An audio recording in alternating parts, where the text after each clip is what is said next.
अस्सलामुअलैकुम dear students. तो आज के इस लेक्चर में एक्सरसाइज 7.3 इसका मैं क्वेश्चन नंबर 3 करवाऊंगी।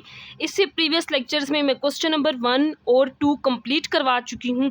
अगर आप ये जो न्यू बुक है नेशनल बुक फाउंडेशन की, इसकी होम ट्यूशन लेना चाहते हैं, ऑनलाइन पढ़ना चाहते हैं, तो आपने इस नंबर पर कॉन्टैक्ट करना है। आप जो चैप्टर जो एक्सरसाइज समझना चाहते हैं तो वो आप ऑनलाइन सेशन ज्वाइन कर सकते हैं। तो स्टार्ट करते हैं क्वेश्चन नंबर 3 को। क्वेश्चन नंबर 3 से पहले मैंने यहाँ पे एक टेबल लिखा है जिसको हमने क्वेश्चन 1 में भी यूज़ किया है, क्वेश्चन 2 में भी। तो ये टेबल याद करना ज़रूरी है, बड़ा इंपॉर्टेंट टेबल है, इसी से ये सारा चैप्टर 7 हम कर रहे हैं।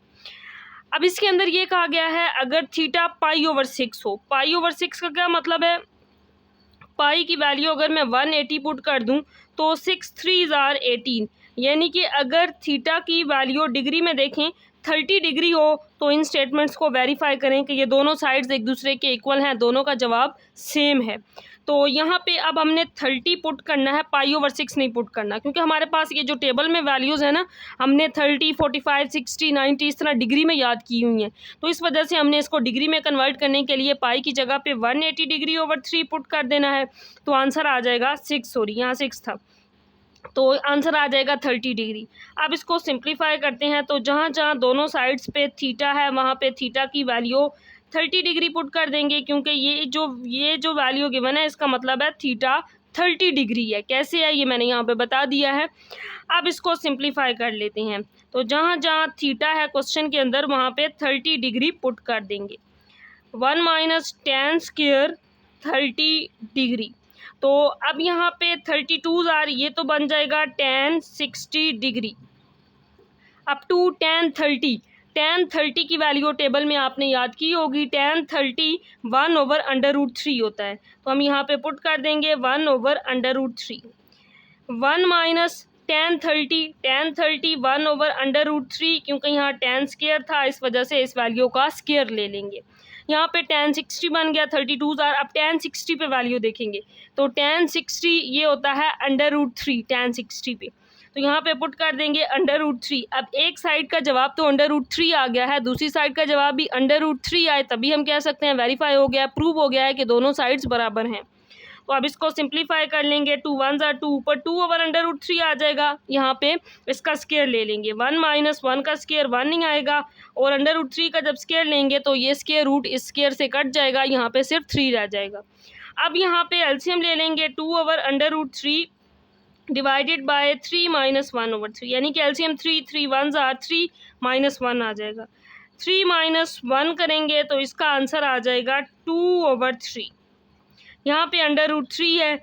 अब इस वैल्यू को मज़ीद सिंप्लीफाई कर लेंगे, जिसको मैं यहाँ पे कर रही हूँ। इस साइड पे तो √3 है, 2/√3 था, इस वैल्यू को ऊपर ले जाएंगे तो ये 3/2 हो जाएगी। तो यहाँ पे 2 से कैंसिल आउट। √3 प्रूव करने के लिए ये जो 3 है, इस 3 को लिख सकते हैं √3 और √3, क्योंकि 2 दफ़ा लिखें तो ये √3 का स्क्वायर बनता है, जो कि कैंसिल आउट तो 3 ही आता है, यानी कि इस 3 को हम लिख सकते हैं √3 और √3। ये वाला तो इसी तरह रहेगा, इस 3 की जगह पे √3 और √3 लिख देंगे, और डिवाइड में ये वाला √3, तो एक √3 से कट जाएगा, बाकी जो वैल्यू रह जाएगी √3 इज इक्वल टू √3। तो यही हमने प्रूव करना था, वेरीफाई हो गया है कि दोनों साइड्स का जवाब बराबर है अगर थीटा की वैल्यू 30 डिग्री यानी पाई/6 हो। इसके बाद नेक्स्ट पार्ट नंबर 2 है, इसमें ये गिवन है sin 3 theta is equal to 3 sin theta minus 4 sin cube theta. तो इसको वेरीफाई करना था, theta is equal to pi, pi की वैल्यू अगर 180 पुट करें, 180/6 कटिंग करेंगे, 6 3 आर 18, तो यहाँ पे आ जाएगा 30 डिग्री। तो यहाँ पे जहाँ जहाँ थीटा था वहाँ पे मैंने 30 पुट कर दिया है। तो अब इनकी वैल्यूज़ पुट करते हैं, तो 33 आर ये आ जाएगा 90 डिग्री sin 30, और sin 30 की वैल्यू टेबल में होती है 1/2 माइनस 4 sin 30 की वैल्यू 1/2। अब यहाँ पे इस वैल्यू का क्यूब लेंगे, क्योंकि यहाँ पे sin 30 का क्यूब था। अगर मैं टेबल दिखाऊँ यहाँ पे वैल्यू ये होती है sin 30, इसकी वैल्यू 1/2, तो यहाँ पे sin 30 था, इस वजह से इसकी जगह 1/2 पुट कर दिए। sin 90 की वैल्यू 1 होती है, टेबल में अगर हम देखें sin 90 की वैल्यू क्या है, 1 है। तो यहाँ पे 1 आ जाएगा, यहाँ पे 3/2 आ जाएगा, -4। इसका क्यूब लेंगे, 1 का क्यूब 1 और 2 का क्यूब होता है 8, यानी कि 2 को 3 टाइम मल्टीप्लाई कर देंगे। 4 2s are 8, तो यहाँ पे जो वैल्यू है ये रह गई है 3/2 - 1/2। अब इस साइड पे 1 है तो इस साइड पे भी आंसर 1 बनाना है हमने।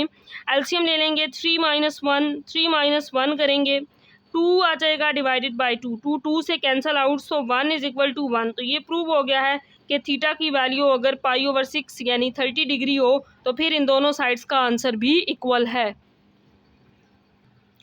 इसके बाद नेक्स्ट पार्ट नंबर 3 है।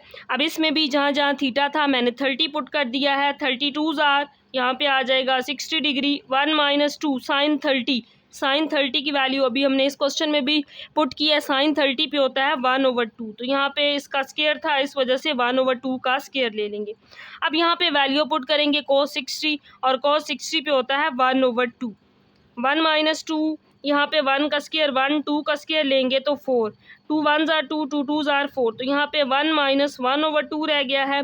अब इसका एलसीएम लेंगे, 2 आ जाएगा, 2 1s are 2 -1, 2 - 1 करेंगे 1/2, सो 1/2 = 1/2।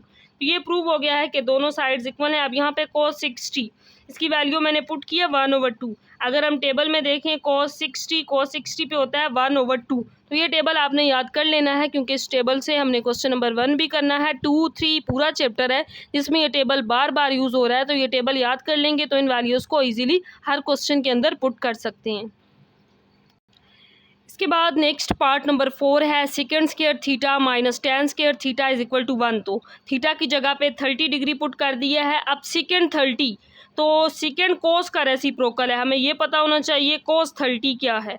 तो cos 30 √3 ओवर होता है, तो cos का रेसिप्रोकल सेकंड, इस वैल्यू को उल्टा देंगे, इसका रेसिप्रोकल ले लेंगे तो ये 2/√3 हो जाएगा। तो यहाँ पुट कर देंगे, ये आ जाएगा 2/√3 का स्क्वायर।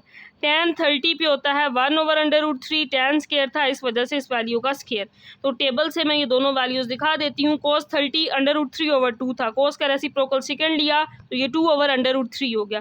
फिर tan 30 पुट किया है, tan 30 1/√3, तो यहाँ पे इस वैल्यू का स्क्वायर ले लिया क्योंकि स्क्वायर था।